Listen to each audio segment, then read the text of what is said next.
अपने घुटनों के भार बैठ जाओ।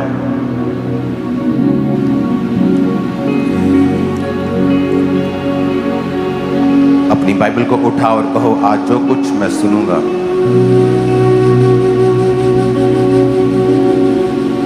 मैं फलों को लाऊंगा। जो टेस्टिमनीज आज मैं सुनूंगा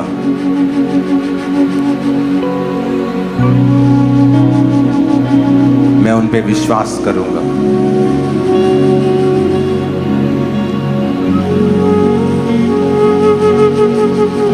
अपने हाथों को उठाओ। 25 जून कलानौर गुरदासपुर मैं आ रहा हूं क्रूसेड के लिए, मीटिंग के लिए। हाथों को उठाओ। जिसने पठानकोट की मीटिंग देखी है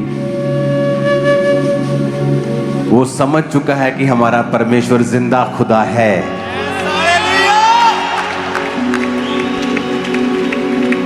अन्य जाति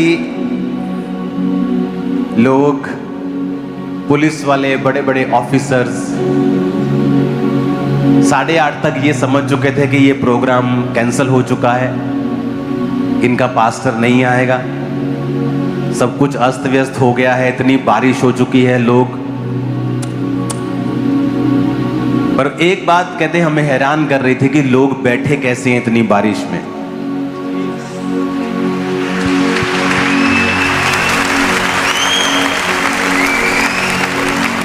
कहते ये व्यक्ति जब आया पास्टर, इसके आने से 20 मिनट पहले पता नहीं क्या हुआ कि सारा कुछ नॉर्मल हो गया।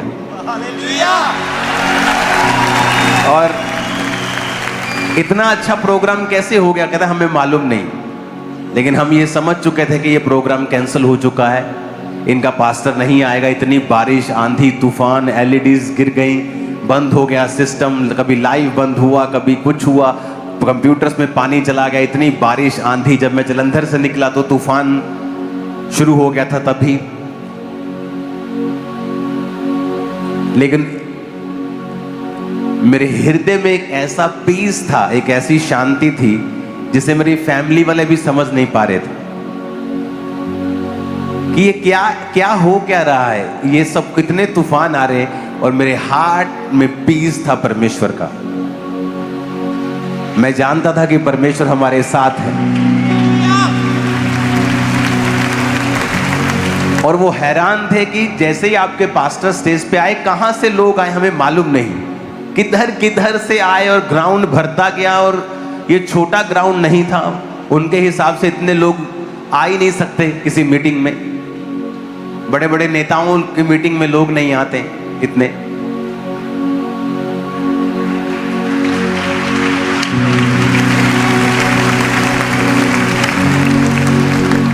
उन्हें मालूम नहीं कि ये छत तो अभी पड़ी है, ये जून के महीने में टेंट में बैठते थे हम, याद है कि नहीं? और कितने साल, चलो 1-2 साल हो गया कि आप टेंट में हैं, जून का महीना है, और अभी तो शेड डली है, 7-8-10 डिग्री ये कम कर देता है। ये बड़ी वाली पफ पैनल बढ़िया वाला ऊपर छत में है जो ठंडक, गर्मी नहीं आने देता है। उसके बाद आपके पास कूलर्स लगे हैं, ये ऊपर वाला पानी चल रहा है, वेंटिलेशन हो रहा है। अभी तो ये एसी हॉल बन गया।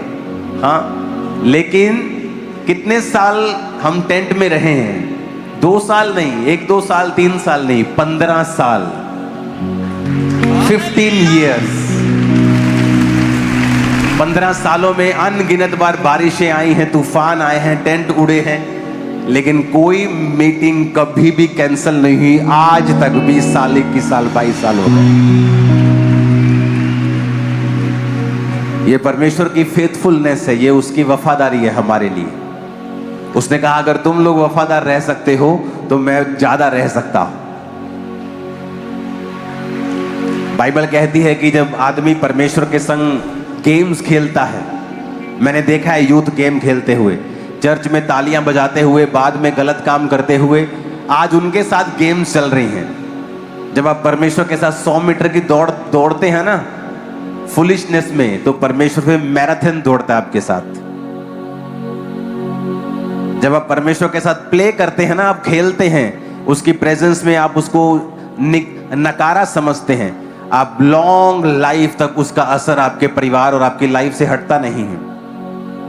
उस समय मालूम नहीं होता, क्योंकि परमेश्वर जो है वो एकदम से जवाब नहीं देता। आप जब एक रास्ता, दो रास्ते जा रहे हैं, एक इधर और एक हल्का सा टेढ़ा, जब आप हल्के से टेढ़े रास्ते में गुजरते हैं तो कुछ भी बदलता नहीं है, ना वहां का आसमान ना वहां की जमीन।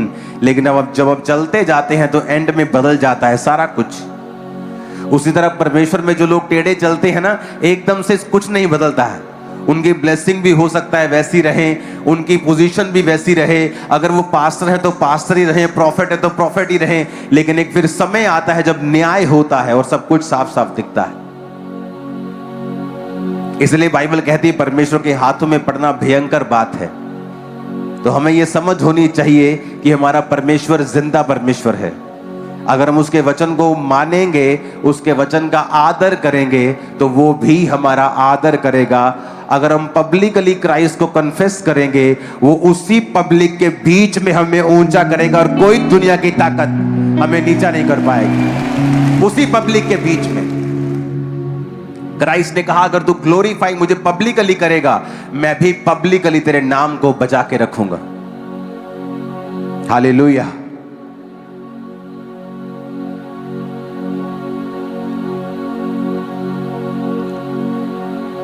दो टेस्टमनीज को हम सुनेंगे, खुल के टेस्टमनी देना, क्योंकि ये बड़ी टेस्टमनीज हैं। परमेश्वर ने जो इनकी लाइफ में किया है, ये पॉसिबल नहीं था। अपोस्टल जी, इस बहन का नाम अमनदीप कौर है और साथ में इनके हस्बैंड है और ये गुरदासपुर शहर के रहने वाले हैं। अगस्त 2019 में इनकी मैरिज हुई और मैरिज के बाद जब इन बहन के पीरियड्स इरेगुलर हो गए तो इन्हें 3-3, 4-4 महीने के बाद पीरियड्स आते थे, वो भी खुलकर नहीं आते थे। जब इन्होंने बेबी का ट्राई किया तो बेबी कंसीव नहीं कर पा रहे थे और 4 साल ऐसे गुजर गए, एक बार भी प्रेगनेंसी कंसीव नहीं हुई। डॉक्टर को दिखाया, अल्ट्रासाउंड हुआ तो डॉक्टर ने बताया कि आपके यूट्रस में 2 मांस वाली बड़ी बड़ी रसौलियां हैं, एग्स ग्रो नहीं कर पा रहे हैं और डॉक्टर ने इन्हें लगातार दवाइयां खाने को बोल दिया। आपका नाम बताइए, क्या है? अमनदीप कौर। आपने लिखा कि आपने 3-3 मंथ के मेडिकल कोर्स किए, 4 से 5 बार, 7 डॉक्टर्स बदले हैं। हाँ जी। कैसे शुरू हुआ, क्या हुआ, पूरी स्टोरी आप बताओ खुल के, कोई वरी मत करो। पास्टर जी, मैं ना पंजाबी च बोलो, कोई गल नहीं, कोई बात नहीं, लोग समझ जाएंगे। तो ये लिखा कि बेबीज नू देख के डिप्रेस रहंदे सीगे तुसीं। हाँ जी। और तुसीं एक्सेप्ट कर लिया है कि मैं मां कदी नहीं बन सकती हुण। हाँ जी।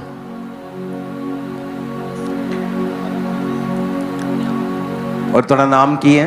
अमनदीप कौर। अपोस्टल जी, इन्होंने जब भी अपना प्रेगनेंसी टेस्ट करते थे तो हर बार नेगेटिव ही आता था। टेस्ट को देखकर इतना रोते थे, बेबी ना होने के कारण रिश्तेदार ताने मारते थे, इनसे बच्चे छुपा लेते थे। किसी के बच्चे को देखते थे तो सोचते थे कि मेरे बेबी होगा भी या नहीं। अपनी लाइफ में इतनी ज्यादा शर्मिंदगी महसूस करते थे, परेशान रहते थे।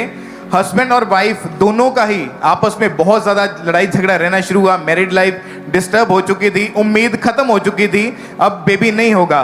तो बेबी गोद लेने के बारे में ये सोचने लगे। किसी विश्वासी पड़ोसी ने इनको अंकुरनला मिनिस्ट्रीज की ब्रांच गुरदासपुर के बारे में बताया और जब इन्होंने वहां पे लगातार जाना शुरू किया, वचनों को सुना और स्पेशल टीचिंग को जो आप देते हैं उसको ग्रहण किया, परमेश्वर की सामर्थ ने इनके जीवन में काम किया और इनको एकदम से अजीब सी शांति मिली जो पिछले कई सालों से इनके पास नहीं थी और इनका फेथ बढ़ने लगा। 13 अगस्त 2023 को गुरदासपुर ब्रांच में बैठे इन्होंने प्रेयर को रिसीव किया। उस प्रेयर को भी हम देख सकते हैं। ओके, इनको देना भाई। क्या किया आपने जब प्रेयर को रिसीव किया गुरदासपुर ब्रांच में? आपने कुछ लिखा है यहाँ स्पेशल? पापा जी, मैं ਜਦੋਂ मतलब भी ਤੁਹਾਡੀ प्रेयर ਨੂੰ रिसीव ਕੀਤਾ ना ਤੇ मैं शुक्रवार ਦਾ दिन ਛੱਡ ਕੇ शनिवार ਦਾ दिन ਛੱਡ ਕੇ ਤੇ मैं मतलब शनिवार ਨੂੰ ਆਪਣੇ ਹਸਬੰਡ ਨੂੰ ਕਿਹਾ ਕਿ ਨਾ ਮੇਰੇ ਲਈ ਨਾ ਪ੍ਰੈਗਨ ਨਿਊਜ਼ ਲੈ ਕੇ ਆਓ, ਮੈਂ ਟੈਸਟ ਕਰਨਾ ਵਾ। ਇਹ ਲੈ ਕੇ ਆਏ ਤੇ ਮੈਂ ਸੌਣ ਲੱਗਿਆ ਨਾ, ਮੈਂ ਪ੍ਰੈਗਨ ਨਿਊਜ਼ ਤੇ ਜਿਹੜਾ ਤੁਸੀਂ ਆਇਲ ਦਿੰਦੇ ਹੋ ਨਾ, ਮੈਂ ਉਹ ਵਾਲਾ ਆਇਲ ਜਿਹੜਾ ਨਾ ਆਪਣੇ मतलब कि ਪ੍ਰੈਗਨ ਨਿਊਜ਼ ਤੇ ਵੀ ਲਾ ਲਿਆ, ਆਪਣੇ ਪੇਟ ਤੇ ਵੀ ਲਾ ਲਿਆ, क्रॉस बना ली। तो फिर मैं वो सारा ऑयल पी भी लिया ਤੇ ਫਿਰ ਮੈਂ ਨਾਲ ਲੱਗਦੇ ਇਹ ਵੀ ਗੱਲ ਕਹੀ ਕਿ ਮੇਰੇ ਪਰਮੇਸ਼ਰ ਜੇ ਤੂੰ ਮੈਨੂੰ ਬੱਚਾ ਦੇਣਾ ਵਾ ਨਾ ਮੈਨੂੰ ਐਤਕੀ ਮਾਂ ਬਣਾ ਦੇ, ਨਹੀਂ ਤੇ ਮੈਨੂੰ ਜ਼ਿੰਦਗੀ ਵਿੱਚ ਕਦੀ ਵੀ ਮਾਂ ਨਾ ਬਣਾਈ। ਮੈਂ ਇਹ ਸੋਚ ਕੇ ਨਾ ਮੈਂ ਸੌਂ ਗਈ। ਮੈਂ ਸਾਰਾ ਆਇਲ ਗੁੱਸੇ ਦੇ ਮਾਰੇ ਪੀ ਲਿਆ, ਉਹ ਵਾਲਾ ਆਇਲ ਜਿਹੜਾ ਸੀ ਮੈਂ ਆਇਲ ਪੀ ਕੇ ਸੌਂ ਗਈ। ਤੇ ਮੈਨੂੰ ਬਾਅਦ ਵਿੱਚ ਮੈਨੂੰ ਸੁਪਨਾ ਆਇਆ, ਸ਼ਾਇਦ 3 ਦਾ ਜਾਂ 4 ਦਾ ਟਾਈਮ ਸੀ। ਮੈਨੂੰ ਸੁਪਨਾ ਆਇਆ ਕਿ ਤੁਮ ਪਾਪਾ ਜੀ ਮੇਰੇ ਸੁਪਨੇ ਵਿੱਚ ਆਏ ਆ ਤੇ ਪਾਪਾ ਜੀ ਨੇ ਮੈਨੂੰ ਇੰਨੀ ਗੱਲ ਕਹੀ ਆ ਕਿ ਉੱਠ ਤੇ ਮਤਲਬ ਕਿ ਆ ਜਿਹੜੀ ਸਵੀਟ ਦਿੱਤੀ ਆ ਨਾ ਮੈਂ ਇਹ ਸਵੀਟ ਨੂੰ ਖਾ ਲਾ, ਤੇਰੀਆਂ 2 ਲਾਈਨਾਂ ਰੈੱਡ ਕਲਰ ਦੀਆਂ ਪ੍ਰੋਪਰ ਆਈਆਂ ਵਾ ਤੇ ਮਤਲਬ ਕਿ ਤੂੰ ਪ੍ਰੈਗਨੈਂਟ ਵਾ। ਤੇ ਪਾਪਾ ਜੀ ਨੇ ਮੈਨੂੰ ਇਹ ਜਦੋਂ ਸਵੀਟ ਦਿੱਤੀ ਨਾਲ ਮੇਰੇ ਸਾਰੇ ਜੀਆਂ ਨੂੰ ਘਰਦਿਆਂ ਨੂੰ ਦੇ ਦਿੱਤੀ। ਤੇ ਮਤਲਬ ਕਿ ਮੈਂ ਜਦੋਂ ਸਵੇਰ ਉੱਠੀ ਤੇ ਮੈਂ ਆਪਣਾ ਟੈਸਟ ਕੀਤਾ ਤੇ ਮੇਰੇ ਹਸਬੈਂਡ ਕਹਿੰਦੇ ਕਿ ਮਤਲਬ ਕਿ ਰੋਵੀ ਨਾ, ਤੂੰ ਹਰ ਵਾਰੀ ਜਦੋਂ ਟੈਸਟ ਕਰਦੀ ਆ ਤੂੰ ਉਦੋਂ ਹੀ ਰੋਨੀ ਆ ਤੇ ਐਤਕੀ ਰੋਵੀ ਨਾ। ਔਰ 2019 ਤੋਂ ਤੁਸੀਂ ਟੈਸਟ ਕਰਦੇ ਸੀਗੇ ਕਰਦੇ ਆ ਰਹੇ ਸੀ ਹਸਬੈਂਡ 2019 ਤੋਂ ਇਹ ਟੈਸਟ ਕਰਦੇ ਸੀਗੇ ਤੇ ਜਦੋਂ ਕਰਦੇ ਸੀ ਰੋਂਦੇ ਸੀ ਉਦੋਂ। ਹਾਂਜੀ ਪਾਪਾ ਜੀ। ਤਾਂ ਤੁਸੀਂ ਕਿਹਾ ਕਿ ਹੁਣ ਨਾ ਰੋਈ ਤੂੰ, ਜੇ ਤੂੰ ਟੈਸਟ ਕਰਦੀ ਹੈ ਤਾਂ ਰੋਈ ਨਾ ਤੂੰ। ਹਾਂਜੀ ਹਾਂਜੀ। ਫਿਰ ਮੈਂ ਜਦੋਂ ਟੈਸਟ ਕੀਤਾ ਤੇ ਪਹਿਲਾਂ ਮੈਂ ਬੜਾ ਮੇਰਾ ਧਿਆਨ ਹੀ ਨਹੀਂ ਕੀਤਾ ਕਿ ਮੈਂ ਟੈਸਟ ਕਰਾਂ ਵੀ। ਫਿਰ ਮੈਂ ਕਿਹਾ ਨਹੀਂ ਮੈਂ ਟੈਸਟ ਕਰਦੀ ਹਾਂ, ਪਾਪਾ ਜੀ ਮੇਰੇ ਸੁਪਨੇ ਵਿੱਚ ਆਏ ਆ। ਤੇ ਜਦੋਂ ਮੈਂ ਟੈਸਟ ਕੀਤਾ ਤੇ ਮੈਂ ਦੇਖਿਆ ਕਿ 2 ਲਾਈਨਾਂ ਪ੍ਰੋਪਰ ਆਈਆਂ। ਮੈਂ ਜੱਕਦਮ ਪਿੱਛੇ ਹੋ ਗਈ। ਕਿਆ ਪਿੱਛੇ ਕਿੱਦਾਂ? ਮੈਂ ਜੱਕਦਮ ਪਿੱਛੇ ਹੋ ਗਈ, ਬੈੱਡ ਤੋਂ ਕਿੰਨੇ ਕਦਮ ਮੈਂ ਪਿੱਛੇ ਹੋ ਗਈ। ਮੈਨੂੰ ਸਮਝ ਨਾ ਆਇਆ ਕਿ ਮੈਂ ਬਾਂਹ ਕੇ ਖਲੋਵਾਂ, ਕੀ ਕਰਾਂ, ਮੈਨੂੰ ਸਮਝ ਨਹੀਂ ਆਇਆ। ਮੈਂ ਨਾਲ ਹੀ ਰੋਣ ਲੱਗ ਗਈ। ਫਿਰ ਮੈਂ ਆਪਣੀ ਭੱਜ ਕੇ ਜਾ ਕੇ ਆਪਣੀ ਮੰਮੀ ਮਤਲਬ ਸੱਸ ਉਹਨਾਂ ਨੂੰ ਮੈਂ ਜਾ ਕੇ ਜੱਫੀ ਪਾ ਲਈ, ਦੌੜੀ ਗਈ। ਮੈਂ ਕਿਹਾ ਮੰਮੀ ਤੁਸੀਂ ਦਾਦੀ ਬਣਨ ਵਾਲੇ ਜੇ। ਮੈਂ ਸਾਰਿਆਂ ਨੂੰ ਮਿਲੀ। ਫਿਰ ਇਹ ਕਹਿੰਦੇ ਕਿ ਤੂੰ ਰੋ ਨਾ, ਹੁਣ ਉੱਚੀ ਉੱਚੀ ਰੋ ਨਾ ਵੀ, ਮਤਲਬ ਕਿ ਤੇ ਇੰਨਾ ਖੁਸ਼ੀ ਦਾ ਟਾਈਮ ਆ ਤੇ ਤੂੰ ਰੋਣ ਡਈ ਆ। ਮੈਂ ਕਿਹਾ ਇਹ ਜਿਹੜੇ ਮੇਰੇ ਅਥਰੂ ਨਿਕਲਦੇ ਖੁਸ਼ੀ ਦੇ ਅਥਰੂ ਆ, ਇਹ ਮੇਰੇ ਕੋਈ ਗਮੀ ਦੇ ਅਥਰੂ ਨਹੀਂ ਆ। ਓ ਜੀਸਸ। और अपोस्टल जी और कितने डॉक्टर ਤੁਸੀਂ ਚੇਂਜ ਕੀਤੇ ਸੀਗੇ? ਪਾਪਾ ਜੀ 6 ਤੋਂ 7-8 ਡਾਕਟਰ ਮੈਂ ਚੇਂਜ ਕੀਤੇ। ਔਰ ਤੁਸੀਂ ਜਿਹੜੇ ਯੂਟਰਸ 'ਚ ਰਸੌਲੀਆਂ ਸੀਗੀਆਂ ਔਰ ਐਗ ਗਰੋ ਨਹੀਂ ਸੀ, ਇਹ ਤਾਂ ਸਾਰਾ ਤੁਸੀਂ ਇਹ ਸਕੈਨਿੰਗ ਕਰਵਾਈਆਂ ਸੀਗੀਆਂ, ਸਾਰੇ ਟੈਸਟ ਤੁਹਾਡੇ ਕੋਲ ਸੀਗੇ? ਹਾਂਜੀ। ਔਰ ਹੱਲੇ ਵੀ ਰਿਪੋਰਟਾਂ ਹੈਗੀਆਂ ਤੁਹਾਡੇ ਕੋਲ ਟੈਸਟਾਂ ਦੀਆਂ ਕਿ ਛੁੱਟਤੀਆਂ? ਨਹੀਂ ਘਰੇ ਪਈਆਂ ਮੈਂ। ਓਕੇ, ਸੁੱਟਣੀਆਂ ਨਹੀਂ ਗਈਆਂ, ਠੀਕ ਹੈ। ਉਹ ਸੁੱਟਣੀਆਂ ਨਹੀਂ ਗਈਆਂ, ਉਹ ਟੈਸਟ ਮੰਨੀਆਂ ਤੁਹਾਡੀ, ਠੀਕ ਹੈ। ਓਕੇ ਓਕੇ ਠੀਕ। ਔਰ ਤੁਸੀਂ ਕਿੰਨੀ ਵਾਰੀ 3-3 ਮਹੀਨੇ ਦਾ ਜਿਹੜਾ ਕੋਰਸ ਕਰਦੇ ਸੀਗੇ ਤੁਸੀਂ ਕਿੰਨੀ ਵਾਰੀ ਕੀਤਾ ਟੋਟਲ?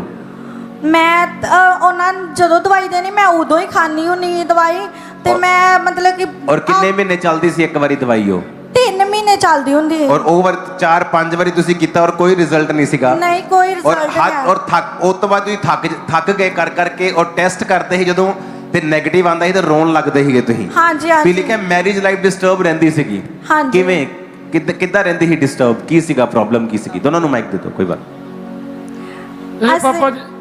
ਇਹ ਪਾਪਾ ਜੀ ਲੜਦੇ ਹੁੰਦੇ ਸੀ।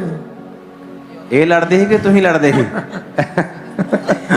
ਮਤਲਬ ਕਿ ਅਸੀਂ ਦੋਨੇ ਬੜਾ ਲੜਦੇ ਹੁੰਨੇ। ਮੈਂ ਇਹਨਾਂ ਨੂੰ ਕਹਿੰਦੀ ਹੁੰਨੀ ਕਿ ਮਤਲਬ ਕਿ ਤੁਸੀਂ ਨਾ ਬੱਚਾ ਲੈ ਲਓ ਵੀ ਕਿਸੇ ਕੋਲੋਂ, ਅਸੀਂ ਮਤਲਬ ਕਿ ਉਹਨਾਂ ਬੱਚੇ ਨਾਲ ਆਪਣੀ ਜ਼ਿੰਦਗੀ ਮਤਲਬ ਬਤੀਤ ਕਰ ਲਾਂਗੇ। ਪ੍ਰੈਗਨੈਂਟ ਤੇ ਮੈਂ ਹੋਣ ਨਹੀਂ ਡਈ ਵੀ 2-4 ਸਾਲ ਅਡਾਪਟ ਕਰ ਲਓ।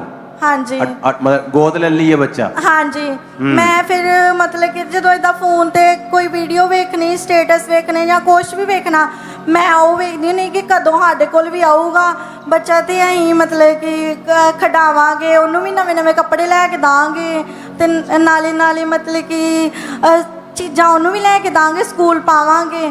ਤੇ ਜਦੋਂ ਮੈਂ ਇਦਾਂ ਚੈੱਕ ਕਰਦੀ ਹੁੰਨੀ ਤੇ ਨੈਗੇਟਿਵ ਆਉਂਦਾ ਹੁੰਦਾ, ਫਿਰ ਬੜਾ ਪਛਤਾਵਾ ਜਿਹਾ ਹੁੰਦਾ ਹੈ ਕਿ ਮੈਂ ਇਹ ਸਭ ਕੁਝ ਐਵੇਂ ਹੀ ਸੋਚਦੀ ਹਾਂ।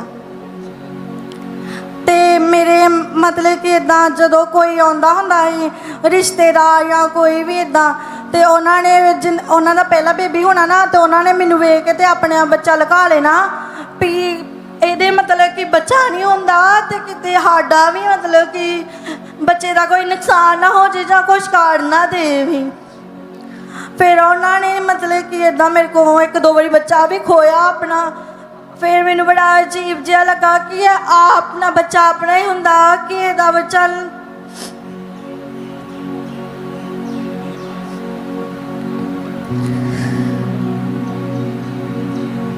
ਕੋਈ ਜਿੰਨਾ ਮਰਜ਼ੀ ਵੀ ਕਰ ਲੇ ਵੀ ਇਹ ਤੁਹਾਡਾ ਹੀ ਆ, ਪਰ ਨਹੀਂ, ਜੋ ਆਪਣਾ ਬੱਚਾ ਹੁੰਦਾ ਆਪਣਾ ਹੀ ਹੁੰਦਾ।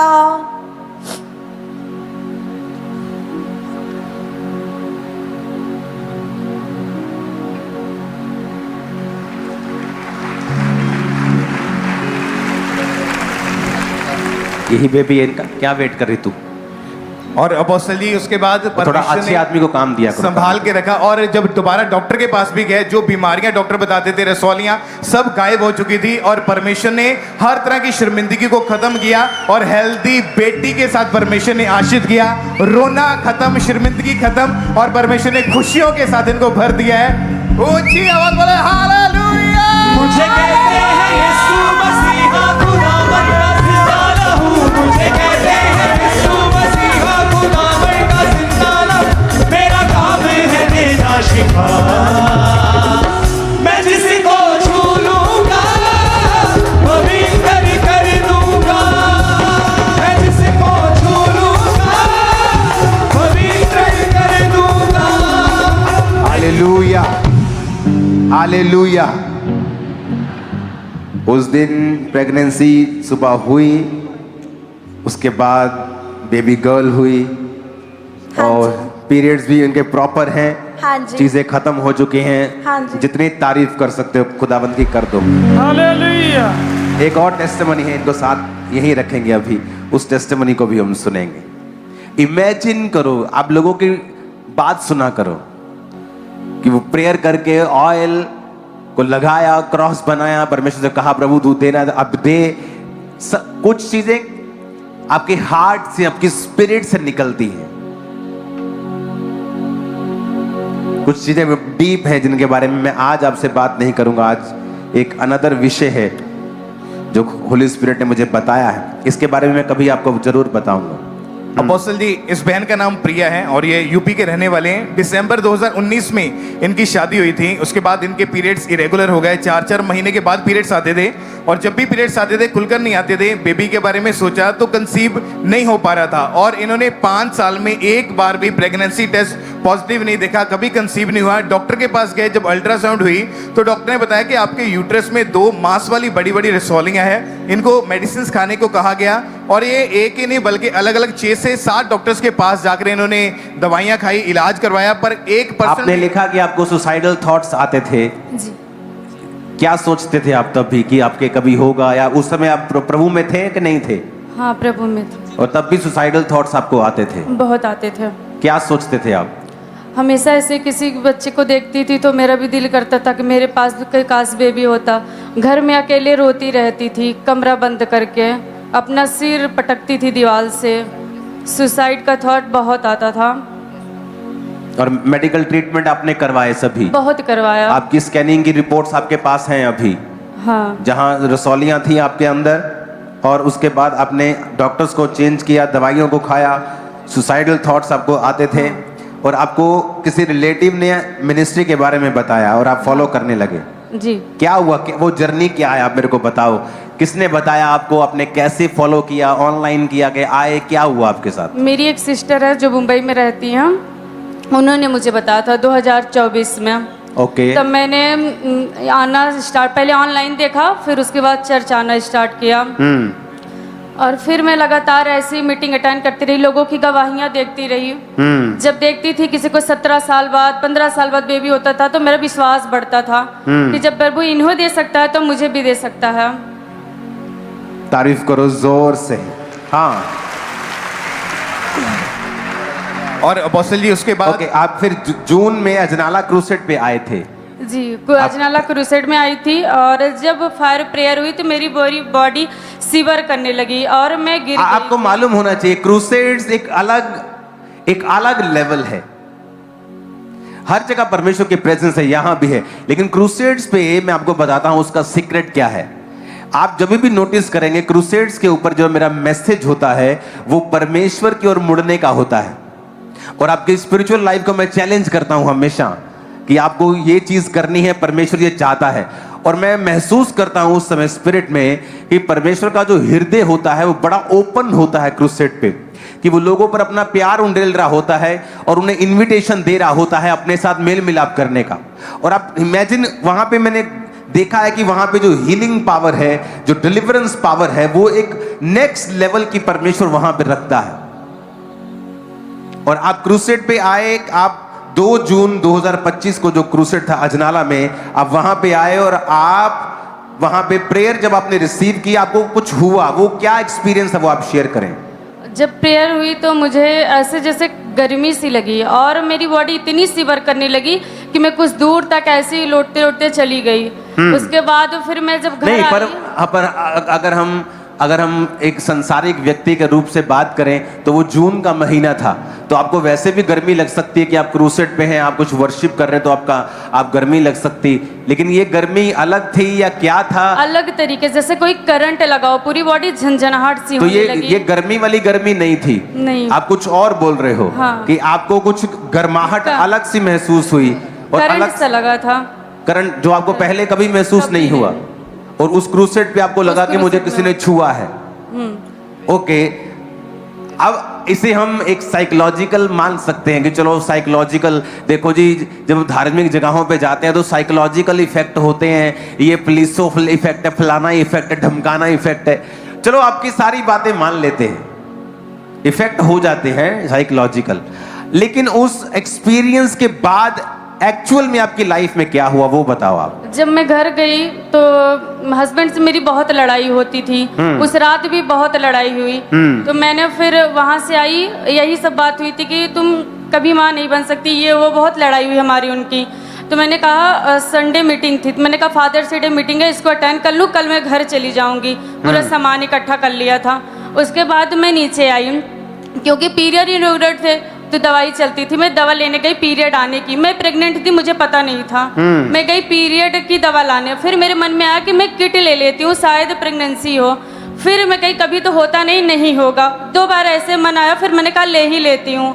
जब लेके आया चेक किया तो टेस्ट पॉजिटिव आया, मैं अंदर ही रोने लगी। और उसके बाद मैंने किट लेके अब समझ आता है कि जब पवित्र आत्मा ने छुआ क्रूसेड के ऊपर, कोई गिर जाता है, कोई किसी को गर्माहट फील, किसी को ठंडक फील होती है, किसी को ताली बजाने का मन करता है, किसी को। जब मैं मीटिंग्स पे जाता था, ऐसी मीटिंग सभाओं में जब मैं जाता था और मुझे मानसिक डिलीवरेंस की बड़ी जरूरत होती थी, तो लोग समझते शायद ये थोड़ा सा डिप्रेस्ड है इसलिए गिर जाता है, लेकिन नहीं, मुझे मालूम था। जब पास्टर प्रार्थना करता था मैं बहुत गिरता था, मेरी टीम मुझे संभालने में, टीम ये नहीं कि मेरी टीम, मेरे को वर्कर्स जो मेरे साथी होते थे वो मुझे संभालने में ही लगे रहते थे। और कई बार तो मीटिंग में 10-10 बार मैं गिरता था। ये नहीं कि शैतान मेरे अंदर था, पवित्र आत्मा मैंने पाया हुआ था, लेकिन पवित्र आत्मा की सामर्थ मुझे इतना छूती थी और मैं अपने आप को इतना खुला रखता था परमेश्वर के सामने कि ताकि परमेश्वर ज्यादा से ज्यादा मुझे फील कर सके। और यही वो एक्सपीरियंस है कि मैं क्रूसेड पे गई और कुछ अलग मुझे हुआ। ये वो गर्माहट नहीं थी जो गर्मी में पसीने से घबराहट आती, ये करंट था, कुछ अलग सुपरनेचुरल एक्सपीरियंस था। चलो मान लो जी ये कुछ नहीं था, ये साइकोलॉजिकल था। फिर अगर ये साइकोलॉजिकल था तो वो लेडी जिसको मांस वाली सिस्ट है, जिसके पास इसका प्रूफ है, स्कैनिंग्स, जिसने पीरियड्स ना आने के बाद दवाइयां खाती थी, रसौलियां थी, 7 डॉक्टर्स बदले, 5 साल मेडिसिन खाई, रिजल्ट कोई नहीं आया, हस्बैंड से लड़ाई है, सुसाइडल थॉट आते हैं, घर पे टक्करें मारती है। अब एक एक्सपीरियंस क्या हो गया ऐसा उस मीटिंग में कि जब गर्माहट फील हुई और अगले महीने जब अपने आप को चेक किया तो पहली बार मैरिज के वो प्रेग्नेंट थी। ओह, और अपोस्टल ये इतना हैरान थे और ऊंची आवाज में एक बार हालेलुया बोल दो जरा। और इन्होंने नहीं, ऊंची आवाज में शैतान के गढ़ों को हिलाओ जरा। अपोस्टल जी इतने हैरान थे कि 5 बार फिर दोबारा प्रेगनेंसी टेस्ट चेक किया। क्यों किया 5 बार और पैसे क्यों वेस्ट पहले मैं किए? लेके आई, किट चेक किया, फिर मुझे लगा ऐसे आ गया होगा, फिर मैं रोई, फिर गई तुरंत भाग के, आधे घंटे बाद लेके आई, फिर मुझे विश्वास नहीं हुआ, फिर लाई। रात में 10 बजे तक मैं 5 बार टेस्ट कर चुकी थी, पूरे दिन में चेक करती रही, मुझे विश्वास ही नहीं हो रहा था। अभी हो रहा है विश्वास? अभी हाथ में पकड़ा हुआ है। क्योंकि जिंदा खुदा है। सुनो, अभी और टेस्टमनी है, अभी और है, आगे सुनेंगे। जब बेबी प्रेग्नेंट हो गई आप, उसके बाद की। और अपोस्टल जी जब प्रेगनेंसी हो गई उसके बाद तो 9th मंथ में जब ये डॉक्टर के पास गए, क्योंकि इनको अंदर से कोई भी मूवमेंट, कोई पेन फील नहीं हो रही थी, तो ओके, 9th मंथ में मूवमेंट फील होनी बंद हो गई, पहले होती थी। जिसमें बेबी जो यूटेस में पानी की थैली होती है, बच्चा जिसमें रहता है, वो सूखना स्टार्ट हो गया। फिर उसके बाद जूम लैंड हुई, तो वो नहीं, जब आपका बच्चा जब घूमना बंद हो गया तो आप डॉक्टर के पास जब गए तो क्या बोला उसने? उन्होंने कहा कि जिसमें बेबी रहता है वो पानी सूख गया है। नहीं, वो ओके। तो लास्ट में। हाँ। फिर उसके बाद जूम लैंड करवाया। हाँ। तो फिर वो प्रॉब्लम ठीक हो गई। जब डिलीवरी का डेट आया फिर गई तो पता लगा बेबी डेड हो गया पेट में। उन्होंने बताया। फिर मेरा विश्वास था कि मैंने जूम लैंड करवाया, इतनी प्रेयर पूरी फुल फैमिली प्रेयर में और फास्टिंग में सब चले गए। फिर उसी दिन बेबी हुआ, सेफ नॉर्मल अच्छे से। ओह जीसस। देखो शैतान ने एंड तक फाइट की है इस बेबी को खत्म करने की। कभी फ्लूइड खत्म, कभी हार्ट बीट नहीं है, डॉक्टर ने बोला बेबी डेड है, इमीडिएटली ऑपरेशन करना पड़ेगा। एंड तक फाइट करता है वो। चाहे परमेश्वर अपने वचनों से आपको ब्लेस कर दे, लेकिन डेवल एंड तक फाइट करने की कोशिश करता है कि नहीं, ये फाइट मुझे हारनी नहीं है।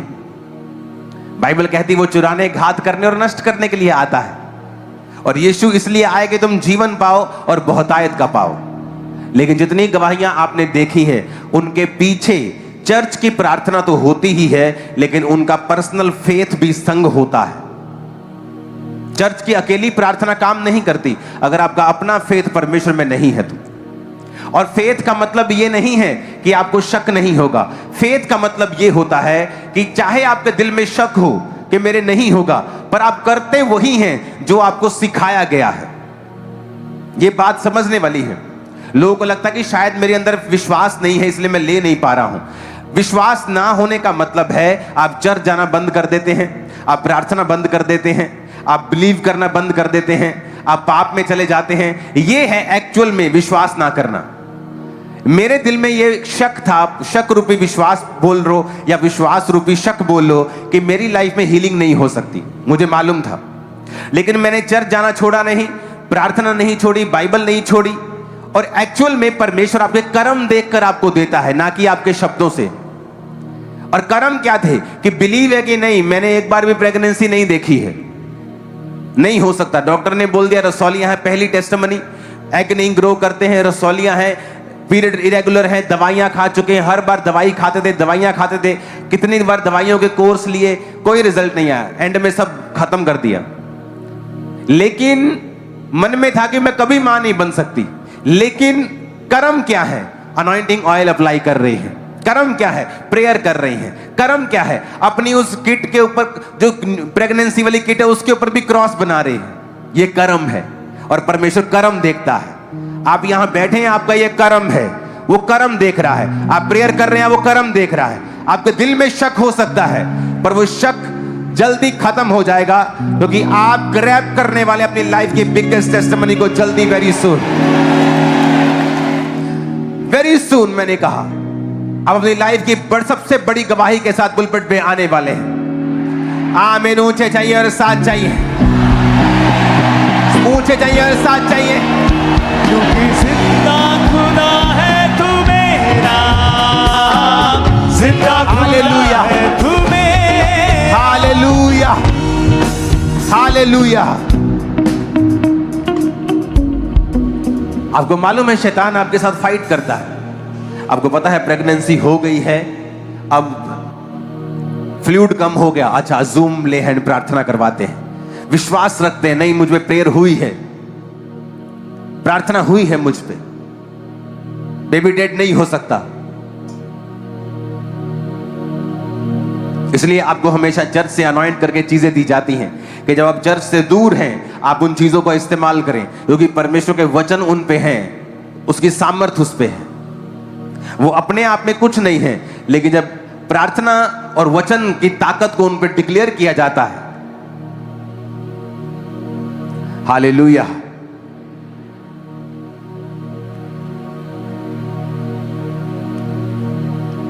दोनों बेबीज को दिखाना जरा एक बार। क्योंकि जिंदा खुदा है हमारा, जिंदा खुदा है हमारा, क्योंकि जिंदा खुदा है जिंदा खुदा है हमारा। अपने हाथों को उठाओ, इन गवाहियों के लिए तारीफ करो ऊंची आवाज से।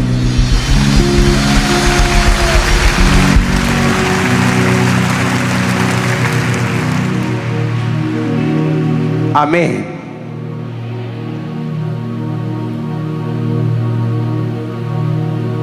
गुरदासपुर मीटिंग के लिए तैयार हो? क्रिश्चियन लोगों के लिए और है ही क्या है? पार्टीज में हम जाते नहीं हैं, नाइट क्लब्स में हम जाते नहीं हैं, यही हमारी लाइफ है। जब क्रूसेड आए तो परिवारों समेत पूरी तरह से तैयार होके आया करो जरा खुदावंद के नाम को महिमा देने के लिए। आमीन। यही तो बरकत लेने का तरीका है, यही तो परमेश्वर को खुश करने का तरीका है कि आप जा रहे हैं क्रूसेड के ऊपर, चाहे आपको हीलिंग की जरूरत नहीं है, आप दूसरों के लिए प्रार्थना कर रहे हैं कि वहां पे बीमार लोग आएंगे और उनको हीलिंग की जरूरत है। आज जो प्रार्थना हमने की है पुलपेट पे आने के तुरंत बाद, उस प्रार्थना को फिर से इंटरनेट पे दोबारा जाके सुने। उसमें मैंने आपको भेद दिए हैं, कैसे पवित्र आत्मा बात करता है लोगों से, ओके? किस तरह से वो आपको बढ़ाता है, आपके लेवल को किस तरह से वो इंक्रीज करता है। वो बड़ी मध्यम बात होती है, परमेश्वर बड़ी मध्यम बात आपके दिल में करता है, बड़ी धीरे से करता है, लेकिन हम उसे इग्नोर करते हैं, ओवररूल कर देते हैं, अपने शरीर की बात सुनते हैं, उसे नकार देते हैं। और वही वो टाइम होता है जहां हम ग्रो करेंगे या नहीं करेंगे, परमेश्वर डिसाइड करता है। अब हो सकता है एक ही स्पिरिचुअल उम्र में 10 साल रहें, कि स्पिरिट में आपकी उम्र 15 साल है, और हो सकता है 10 साल 15 साल बीत जाने पर भी जहां आप 25-30 के होने चाहिए थे, अभी भी आप 15 साल के हैं, क्योंकि आपने परमेश्वर की आवाज को सुनना बंद कर दिया। आप 15 साल के इसलिए हुए क्योंकि तब आप परमेश्वर की आवाज को सुनते थे। अब आप जब थोड़ा बड़े हो गए, आपने उसकी आवाज को सुनना बंद कर दिया और आपने अपने शरीर की आवाज को सुना और समझा। दाऊद इसीलिए मरा, क्योंकि मरा वो वाला मरा नहीं, परमेश्वर में जब आप हट जाते हैं और उसके प्रेजेंस में आप गुनाह करते हैं, वो मरा ही होता है। आदम शारीरिक रूप से नहीं मरा था, जब उसने गुनाह किया वो आत्मिक रूप से मर गया था। इसलिए साल्वेशन को सबसे बड़ा मिरेकल कहते हैं। आपकी हीलिंग यहीं रह जाएगी। आप हील हैं, आज कैंसर से चंगे हो गए हैं, लेकिन इसका मतलब आप अमर तो नहीं हुए हैं। मरना तो है ही, किसी को 85 साल में, किसी को 100 साल में, किसी को 70 में, किसी को 110 में, 120 में, सबको जाना है। तो वो हीलिंग मिरेकल तो इस धरती तक रह जाएगा, ऊपर क्या जाएगा? वो साल्वेशन, वो उद्धार ऊपर जाएगा। इसलिए साल्वेशन को चमत्कारों का चमत्कार कहा जाता है, इसलिए साल्वेशन को, मुक्ति को सबसे बड़ा मिरेकल बोला जाता है। हालेलुया। जब आप सेव होते हैं, जब आप परमेश्वर में बचते हैं, और सेव होने का मतलब शरीर सेव होना, स्पिरिट सेव होना, जनरेशनल कर्सेस से फ्री होना, यह भी होता है, और आत्मिक रूप से सेव होना और अनंत जीवन के वारिस होना, यह भी होता है।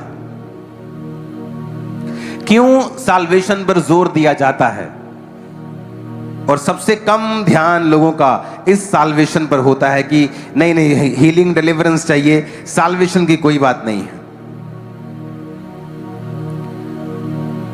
साल्वेशन उन्हें लगता है कि ये कहानियां हैं, कथाएं हैं, और ऊपर जीवन होगा। ऊपर किसने देखा? नीचे पहले जीवन होना चाहिए। प्रभु यीशु मसीह ने बड़ा क्लियरली बोला है, मन फिराओ क्योंकि परमेश्वर का राज्य निकट आया है। परमेश्वर का राज्य मन फिराने से तुम उसमें प्रवेश कर सकते हो। परमेश्वर ने एक और बात बोली है, उसने कहा कि आप जानते हैं अगर परमेश्वर ने आपकी जिंदगी में काम करना है, बड़ा काम करना है, वो छोटी छोटी बातें आपसे करेगा। अगर उसने बड़ा काम आपकी लाइफ में करना है, वो आपकी डेली लाइफ के ऊपर काम करेगा। आप बैठकर नेटफ्लिक्स देख रहे होंगे और परमेश्वर का आत्मा बोलेगा मत देख। आप टीवी देख रहे होंगे, परमेश्वर की, और वो आवाज प्रेशर के साथ नहीं आएगी, मत देख, ऐसा नहीं आएगी। जस्ट एक धीमी सी आवाज होगी आपके अंदर, आप उसे इग्नोर कर सकते हैं बड़े आराम से, और वो आपको दोबारा आवाज नहीं लगाएगा। वो आवाज भारी नहीं होगी, वो आवाज जोर से नहीं आएगी, उस आवाज अगर आप नहीं मानेंगे तो आपका गला नहीं दबा देगी। वो शैतान है जो ऐसा करता है। परमेश्वर ऐसा नहीं करता है। आपने कभी नहीं देखा होगा किसी क्रिश्चियन के ऊपर पवित्र आत्मा आए और वो खेलने लगे और चर्च में लेके गए और मालूम हो कि इस पे तो पवित्र आत्मा आता है। जीसस ने कहा, मैं किसी के ऊपर जबरदस्ती नहीं आता हूं। जब तुम मुझे पुकारोगे, मेरे प्यासे होवोगे, मुझे बुलाओगे, तब मैं आऊंगा।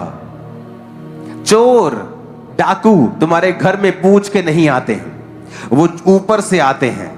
इसलिए आप परमेश्वर की आत्मा को कभी नहीं देखोगे कि वो किसी पे आ जाए और उसको पता ना हो कि ये परमेश्वर का आत्मा मेरे अंदर है। उसको चर्च जाके बताओ कि मेरे अंदर तो पवित्र आत्मा है। लेकिन भूतों के बारे में आप ऐसे ही सुनोगे कि इसके अंदर फलाना है, इसके अंदर धमकानी है। आप ऐसे ही सुनोगे। क्यों? क्योंकि वो चोर और डाकू हैं। वो पूछ के नहीं आए। क्योंकि आपका घर, जब आप अपने घर में जाते हैं, आप गवांडी के पड़ोसी के पास से होकर आप दीवार फांद कर नहीं जाते हैं, आप अपने घर में फ्रंट से जाते हैं। जब जीसस आपके रियल घर में, जो उसका आप रियल घर है, जब आता है, वो फ्रंट से आता है और पूछता है, क्या तू अपने हृदय में मुझे जगह देगा?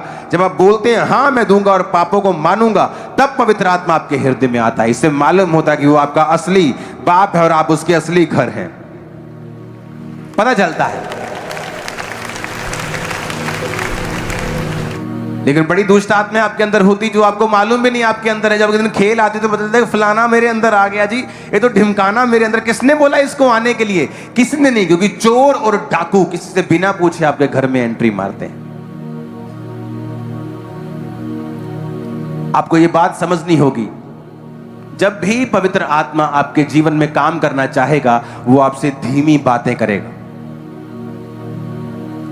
वो हो सकता है आपके दिल से, आपके दिल हृदय में बात करे कि अपनी माता से अच्छी तरह से बात कर। वो आपके हृदय से छोटी छोटी विषयों में बात करता है। लेकिन आप जब शरीर में होते हैं और उसको इग्नोर करते हैं, तो आप अपनी ग्रोथ पे अटैक करते हैं। क्योंकि परमेश्वर ने आपको डे बाय डे ग्रेस देनी होती है और आपको आगे बढ़ाना होता है, इक्विप्ड करना होता है, आपको भरना होता है कि आप उस शैतान का सामना कर सकें और अपनी जिंदगी में जयवंत जीवन जी सकें। अगर मान लो आपको अपने बेटे के ऊपर कंट्रोल चाहिए जो आउट ऑफ कंट्रोल जीवन जी रहा है, तो वो कंट्रोल आपके बेटे से शुरू नहीं होगा। वो कंट्रोल आपकी स्पिरिचुअल लाइफ के कंट्रोल से शुरू होगा, आपकी लाइफ से।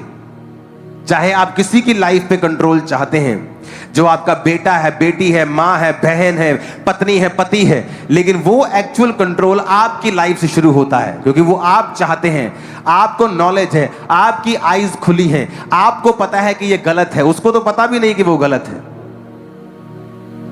जब वो शुरुआत आपसे होनी है, तो परमेश्वर सबसे पहला बदलाव भी आपकी लाइफ में करता है कि आप उस बात को सुने और समझें और उसके बाद आप उसे फॉलो करें।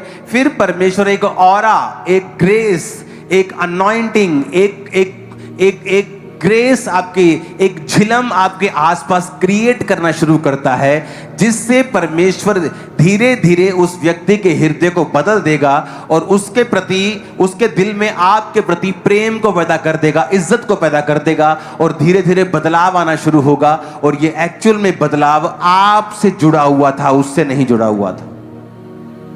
आप मेरी बात समझ पा रहे हैं कि नहीं? ऊपर से जा रही है। हाँ, आदमी चाहते मेरा बिजनेस चले, लेकिन जब आप पवित्र आत्मा की आवाज को इग्नोर करेंगे, आप कभी भी सक्सेसफुल नहीं हो पाए। परमेश्वर ने इस दुनिया का नियम बनाया कि जब तक ये दुनिया बनी रहेगी, बोने और काटने का, बोने का समय और काटने का ये बना रहेगा। परमेश्वर ने एक नियम ठहराया है कि अगर तुम्हें फसल चाहिए तो तुम्हें बीज बोना पड़ेगा। चाहे हम लाख प्रार्थना कर लें, अगर हम बोने वाले टाइदर नहीं हैं, अगर हम टाइथ नहीं बोते हैं, उस टाइथ से आप किसी विडो की हेल्प नहीं कर सकते। एक्चुअल में वो टाइथ चर्च भवन के लिए होता है, आप सेवा भी नहीं कर सकते हैं। एक्चुअल में जो रियल बाइबल टीचिंग है वो परमेश्वर के घर से जुड़ा होता है। हालेलुया। और जब परमेश्वर के घर में कार्य होते हैं, तो परमेश्वर उस टाइथ के बदले आपकी लाइफ में काम करता है और उस बीज को वो बढ़ाता है। लेकिन जब पवित्र आत्मा हमसे बात करता है और हमें अपने आप को शो करना है या हमारे जीवन में वचन की कमी है, हमें मालूम नहीं कि एक्चुअल वर्ड क्या कहता है, तो हमारी लाइफ में जो रिजल्ट है वो लिमिटेड रहता है और हम उस लेवल तक नहीं पहुंच पाते, और डेवल के अटैक्स भी अपनी लाइफ पर हम महसूस करते हैं क्योंकि हम वर्ड को ब्रेक कर रहे हैं और पवित्र आत्मा की उस आवाज को नहीं सुन पा रहे हैं। परमेश्वर ने कहा वचन जब अच्छी भूमि पर बोया जाएगा तो वो फल लेके आएगा। अगर वो झाड़ियों के पास बोया गया है तो फल नहीं लाएगा, वो जल्दी उग जाएगा, जल्दी सूख जाएगा, कुछ शैतान चुग के लेके जाएगा। तो वो वचन है क्या कि संसार का धोखा उस वचन को दबा देगा। और जो अच्छी भूमि पर बोया जाएगा वो फलों को लेके आएगा। ऐसा क्यों लिखा बाइबल में? और एक जगह और पवित्र आत्मा ने एक वचन लिखा है, यीशु मसीह ने कहा कि जब वो भवन में थे और परमेश्वर ने पुकार के कहा कि हे दुनिया की, अगर तुम चाहते हो कि आत्मा तुम पे उतरे, तुम प्यासे हो तो मेरे पास आओ, मैं तुम्हें पिलाऊंगा और तुम जीवन जल के सोते बन जाओगे। और हर एक किसान एक बात को जानता है। उस वचन को मैं पढ़ देता हूं आपके लिए। वो वचन है, ये लंबी टीचिंग है, इसको मैं थर्सडे या संडे भी आपके साथ शेयर करूंगा। मत्ती 13 उसकी 1 से 9। ये है उस बीज का जिक्र, मार्ग के किनारे गिरना और पक्षियों का उसे चुगना 4 आयत में। यानी जो कुछ सुना शैतान उसे चुरा कर लेके गया। पथरीली भूमि पर गिरना और गहरी मिट्टी ना मिलने के कारण जल्द उग जाना और फिर सूख जाना, और जड़ ना पकड़ने के कारण सूख जाना। कुछ झाड़ियों में गिरना और झाड़ियों ने बढ़ के उन्हें दबा जाना, यानी वचन सुनी भी जाना, चर्च भी आई जाना, लेकिन धन का धोखा, संसार का लालच, पैसों का लालच, व्यभिचार उस फल को नहीं आने देता। और कुछ अच्छी भूमि पर गिरना और फिर फल लाना। अच्छी भूमि पर वचन बीज का गिरना। अगर आपकी लाइफ में आप चाहते हो कि फल आए, आपको राइट भूमि आपको चुननी पड़ती है। चर्च एक राइट भूमि है बीजों को बोने के लिए। प्लस एक और बात वहां पे लिखी है, अगर आप चाहते हो ना कि आपका बीज फल लाए, तो वचन कहता है कि जो बीज, जो पेड़ नदी के किनारे लगे होते हैं वो कभी सूखते नहीं हैं। अगर आप देखेंगे तो नदियों के किनारे बड़ी अच्छी पैदावार होती है। क्यों? क्योंकि उनका जो माहौल होता है, उस पानी के कारण, उस मिट्टी का और नमी का वो माहौल जो है वो बीज को फलवंत करने में हेल्प करता है। तो पानी चाहिए बीज को, अगर आप चाहते हैं कि वो बीज फल लाए, वो बढ़े, आपकी लाइफ ग्रो हो। वचन ये कहता है कि यीशु मसीह ने कहा अगर तुम प्यासे हो तो मेरे पास आओ, मैं उसे जीवन जल का सोता बना दूंगा।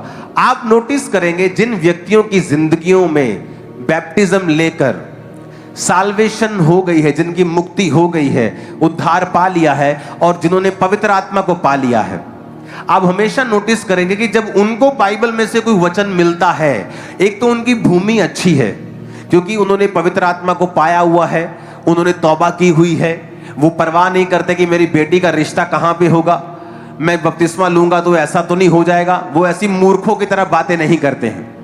वो क्राइस्ट को पब्लिकली कन्फेस करते हैं। अगर आपने यीशु मसीह को पब्लिकली कन्फेस नहीं किया है, वो आपको नहीं जानता है। आप उसे जानते, वो आपको नहीं जानता है। जिसने पब्लिकली कन्फेस कर लिया, बैप्टिज्म ले लिया, पवित्र आत्मा को पा लिया, उसके जीवन में 2 बातें होती हैं। कैसे? आपकी जो भूमि है, आपका शरीर मिट्टी का बना हुआ है, जब जैसे नीचे की भूमि पर जब बीज जाता है तो वो फल लाता है, उसी तरह आपकी भूमि फिर रेडी होती है कि परमेश्वर का वचन आपके अंदर जाए, चाहे वो हीलिंग का हो, वो डिलीवरेंस का हो, वो बरकत का हो, वो छुटकारे का हो, फिर वो आपके अंदर से फूटने लगता है वो छुटकारा। लेकिन अगर आपका शरीर तैयार नहीं है, आपका जीवन रेडी नहीं है, वो सेव नहीं है, आपने तौबा नहीं की है, आप ऐसे पापों में हैं जो अब तक आपकी लाइफ से चले जाने चाहिए थे, फिर वो बीज जब चला जाता है वो फल नहीं लाता। आप फिर बोलते रहते हैं तेरे कोड़े खाने से मैं चंगा हो चुका हूं, फिर वो वही बात हो गई कि आप अपना बीज पकड़ते हैं और राजस्थान के रेगिस्तान में जाके बोलते हैं ये मैं बीज फेंकता हूं, ये फल लेके आएगा। वो फल नहीं लाएगा। अगर आपको वो बीज चाहिए फल लेके आए, आपको उसे वैसी भूमि पर बोना पड़ेगा जो फल ला सकती है। आपका शरीर, आपका जीवन अगर आपने रेडी नहीं किया उस फल को लाने के लिए, वो वेस्ट हो जाएगा जो पास्टर आपके लाइफ में डिक्लेयर कर रहा है, जो आप पढ़ रहे हैं, आप डिक्लेयर कर रहे हैं, वो काम नहीं आएगा क्योंकि आपकी भूमि रेडी नहीं है। और जब आपको ये बात पता होगी कि मुझे तौबा करनी है, मुझे परमेश्वर के साथ संग रहना है, वचन को पढ़ना है, आपका शरीर रेडी है। जैसे आप वर्ड पढ़ेंगे या आप पर कोई भविष्यवाणी होगी या आप पे कोई डिक्लेरेशन होती है, वो आपके अंदर रिसीव हो जाती है। उसके बाद लिखा है पवित्र आत्मा उनकी जिंदगी में जब होता है वो पानी की तरह काम करता है, होली स्पिरिट वाटर की तरह काम करता है। और वो जब आपके जीवन में प्रेजेंस रखता है और वचन की प्रेजेंस होती है, वो बीज धीरे धीरे फल लाने लगता है। आप इमेजिन, आप हमेशा नोटिस करेंगे जो व्यक्ति पवित्र आत्मा से भरपूर नहीं है, क्राइस्ट के वचनों को मानने के लिए उनको संघर्ष लगता है और वो पुराने ईसाई हैं, फलानी चर्च के बड़े बड़े कम्युनिटी मेंबर हैं, लेकिन उनकी शादियां देखो सब अन्य जातियों की तरह करते हैं। उनके कोई काम देख लो, बर्थडे पार्टी देख लो, शादी देख लो, कुछ देख लो, आपको पूरा संसार और डबल शैतान नाचता हुआ दिखाई देगा। क्योंकि अगर आप क्रिश्चियन हैं, इस बात से कोई मायने नहीं। अगर आप बाइबल को फॉलो करते हैं और आपने सेव हो गए हैं और पवित्र आत्मा को पा लिया है, देन वो भूमि राइट है, क्योंकि वहां बीज भी है, वहां पानी भी है। जहां बीज होगा, नमी होगी, वो बीज फल लाएगा।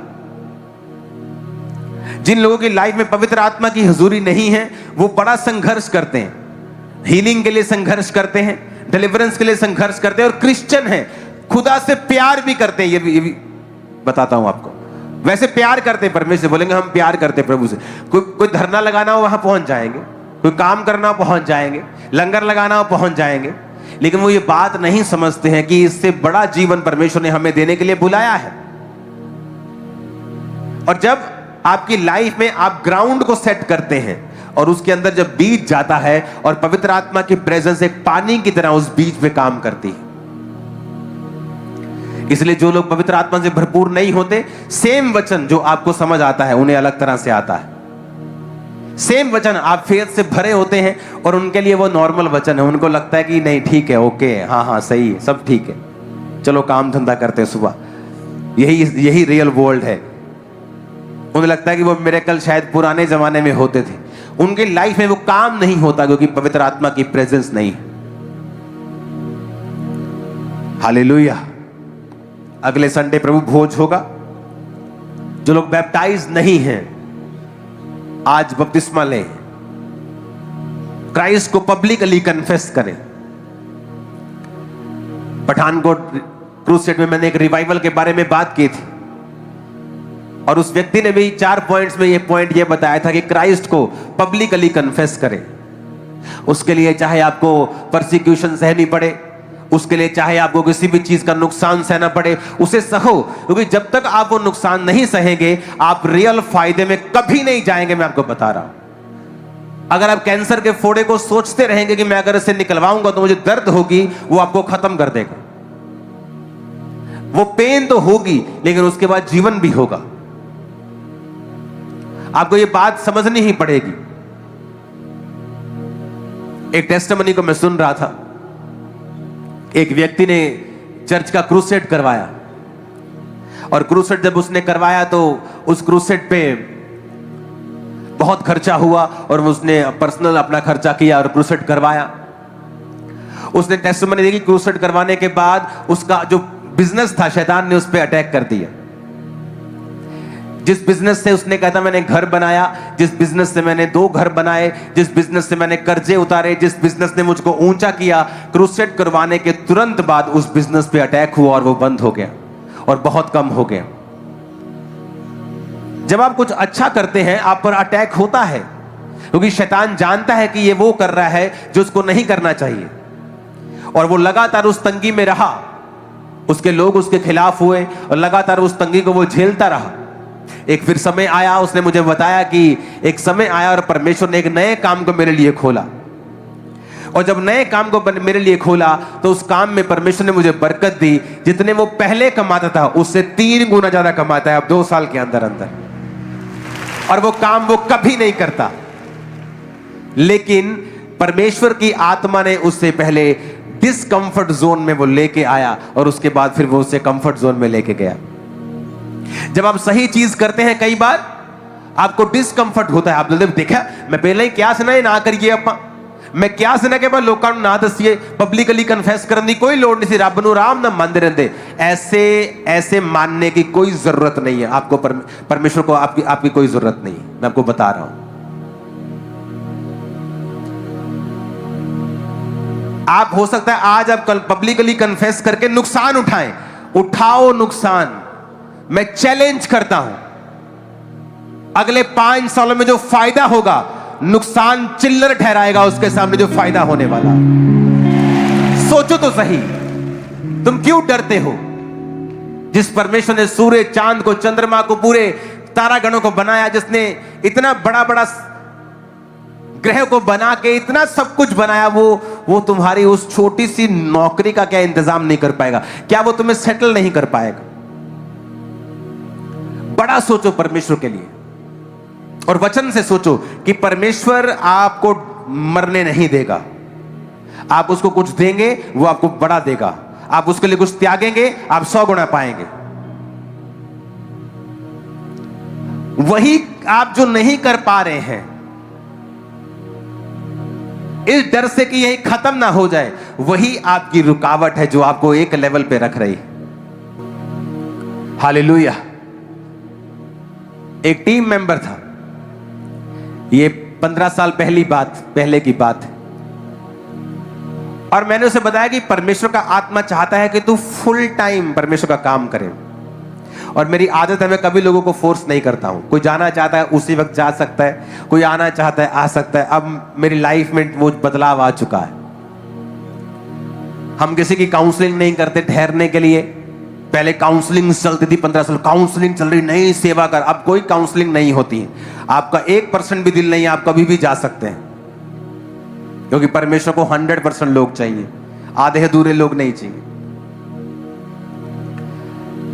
तो उस समय मैंने उससे कहा, और वो हमेशा टालता रहा, और हमेशा उसे लगता था कि वो इस तरह से आप ये दिखाते हैं कि आप बहुत बड़े कोई वैल्यूएबल चीज हैं आप, और फिर परमेश्वर आपको ब्लेस नहीं करता। और वो लगा रहा सालों साल, लेकिन जब उसने फैसला किया फुल टाइम सेवा में आने का, उसके बाद उसकी लाइफ में बदलाव हुआ और बड़ी ब्लेसिंग्स आई। पहले नहीं, सेवा करता था, वो चर्च में सेवा करता था। ये बात मैं इसलिए कह रहा हूं कि पवित्र आत्मा कई बार आपसे जब बात करता है आप उसको इग्नोर करते हैं और कंटिन्यू इग्नोर करते हैं, और वो हो सकता है आप 10 साल इग्नोर करते रहे, लेकिन 10 साल बाद भी वो पवित्र आत्मा आपको सेम बात ही बोलता है, और उसी के पीछे आपकी एक बड़ी बरकत होती है। 10 साल से वो सेम बात कर सकता है, क्योंकि उसकी योजना सेम नहीं होती। मैंने किसी को कहते सुना कि परमेश्वर के जो प्लान्स हैं, कि परमेश्वर जो योजनाएं तुम्हारे विषय में रखता है तुम्हारी लाभ की हानि के लिए नहीं, कि परमेश्वर has a lot of plans for your life. अगर एक प्लान तुम कहीं पाप करके गिर गए, ही हैज अनदर प्लान, गिर गए ही has another. This is not right, this is false information. परमेश्वर के पास आपके लिए मल्टीपल प्लान्स नहीं है। उसके पास आपके बहुत से प्लान्स हैं, यानी वो आपको फाइनेंशियली ब्लेस करना चाहता है, बहुत से प्लान है। वो आपको मैरिड की लाइफ आपकी बहुत ब्लेस करना चाहता है। He has multiple plans for your life, but not like that कि अब एक प्लान से निकल गए उसके पास ही हैज अनदर प्लान। नहीं, उसके पास कोई भी प्लान नहीं।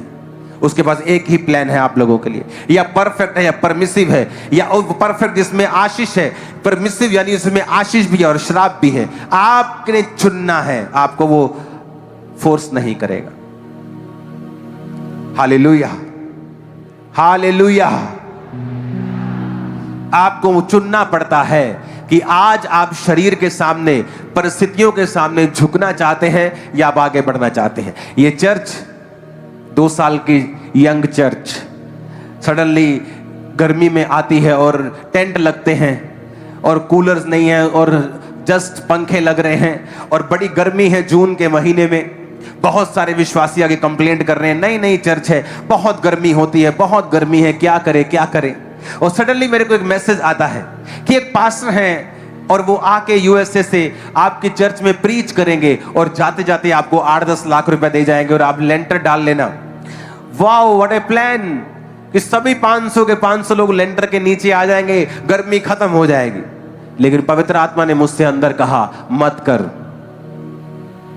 पैसे के लिए परमेश्वर के पुलपट किसी को मत दे।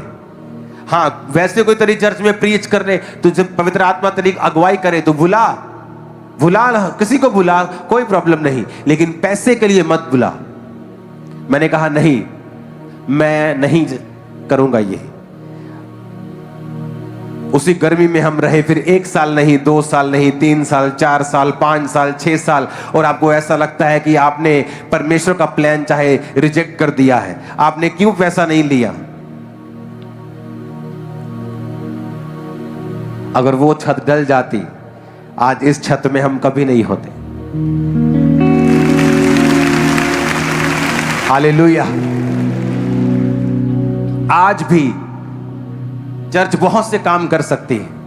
आज भी जब मैं टीम को बुलाता हूं, क्या चल रहा है कंस्ट्रक्शन में, क्योंकि वो इतना बड़ा काम है, इतना ज्यादा काम है कि अगर मीडिया का काम हम कर रहे हैं तो उसका बिल बना है 1,75,00,000 रुपए। सिर्फ मीडिया, जो आपको नजर नहीं आना, जो पीछे के इक्विपमेंट्स हैं, जो पीछे की चीजें, जो नए हॉल में रेडी हो रहा है, तो उसको धीरे धीरे करके पैसे जा रहे हैं, 40 लाख जा रहा है, फिर वो धीरे धीरे आ रहा है, फिर वो बन रहा है, उसके साथ दूसरा काम जुड़ा हुआ, उसके साथ तीसरा जुड़ा हुआ, चौथा जुड़ा हुआ, 5वां जुड़ा हुआ है, एक एक करके पेमेंट सबकी जा रही है। मैं तो हैरान होता हूं कई बार जब लोग बोलते हैं ओ इनको फॉरेन से पैसा आ रहा है, इनकी फॉरेन फंडिंग की जांच की जाए।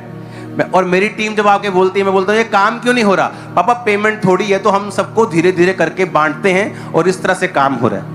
मैं कहा यार तू ही झूठ बोल ले जाने, लोग की कह रहे साढ़े को पैसा बहुत है, तू ही कहते रखा होना पक्का। वो कह रहे साढ़े को पैसे बड़े, तू ही कह रहे हौली हौली काम कर दे। 2017 से चर्च बन रहा है, 8-9 साल हो गए। ये चर्च बिकी नहीं। थोड़ी सी वोटें डलवा दो ना, थोड़ी सी 20-25 लाख लोग दे जाते हैं। और जितना चर्च के साथ लोग जुड़ा है, हम 100 करोड़ भी मांगेंगे ना तो मना नहीं करता और झट में हल होते हैं। लेकिन परमेश्वर ने कहा है बिकना नहीं है। इस चर्च को जब वो खड़ा करेगा ना, कोई दुनिया का माइकल अविश्वासी आके नहीं बोल सकता इस चर्च की मैंने हेल्प की है, मैंने दिया इनको पैसा, कोई नहीं बोल सकता। हम सब यही बोलते हैं कि इस चर्च के गरीब लोगों ने, इस चर्च के मीडियम क्लास लोगों ने, इस चर्च के अमीर लोगों ने, हमने मिलके बिना फॉरेन फंडिंग के ये चर्च खड़ा किया, खुदा ने खड़ा किया। हालेलुया। ये लाइफ होनी चाहिए। एक समय होता है आपको वेट करना है, वो चाहे उसमें टाइम लगे। रेत पे घर बनाना आसान है, आप झट बिक जाओ और 50-100 करोड़ में और जो मर्जी एम्पायर अपना खड़ा कर लो, लेकिन उसमें बढ़ोतरी नहीं है, उसमें परमेश्वर नहीं है। परमेश्वर का घर हमेशा चट्टान पर बनाना, उसकी नींव डालना कहीं अधिक मुश्किल है, लेकिन जब वो घर बन जाता है कोई ढा नहीं सकता, कोई गिरा नहीं सकता। फैसला कर लो, आज वचन पे खड़े रहेंगे, वचन में खड़े रहकर थोड़े साल मुसीबत भी झेलनी पड़े तो झेलेंगे, क्योंकि जो परमेश्वर ने अब इस सेवकाई में किया है वो मार्वलस है। वो दुनिया देख रही है, वो अमेरिका देखता है, वहां के लोग देखते हैं कि क्या हो रहा है वहां। मैसेजेस आते हैं, फोन्स आते हैं, कई देशों के प्रेसिडेंट, प्राइम मिनिस्टर्स वॉच करते हैं हमारी मीटिंग्स को कि परमेश्वर का आत्मा वाकई वहां काम कर रहा है। Hallelujah, hallelujah. अपने पड़ोसी को बोलो सही चलेंगे, कुछ भी हो जाए, देरी हो ना हो, आशीष आए ना आए, पर हम सही चलेंगे वचन के अनुसार। और फिर जो होगा वो पहले कभी ना हुआ होगा। आमीन ऊंचा, और ये आशीष तुम्हारी है। आमीन ऊंचा, तो ये आशीष तुम्हारी है चर्च। Hallelujah, hallelujah, hallelujah. अगर ये चर्च अपने आत्मा से समझौता करके तब बिक गई होती तो हम कभी भी आज यहां ना आते। उस 10 बाय 12 के रेंटेड कमरे की चर्च आज 50, 70, 100 एकड़ में लग रही है। आपको पता होना चाहिए, क्योंकि हमने परमेश्वर को प्रथम स्थान दिया है।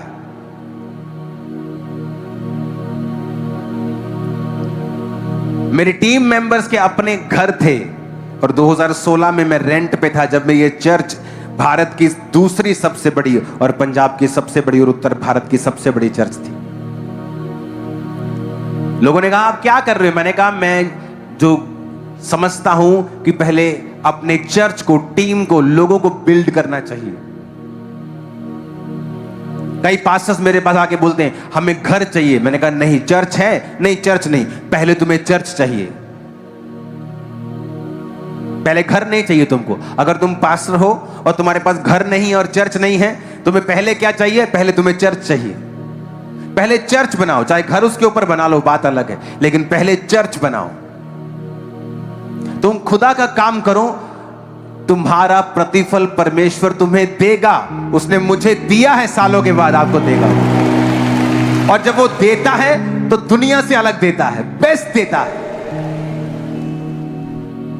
Hallelujah, hallelujah.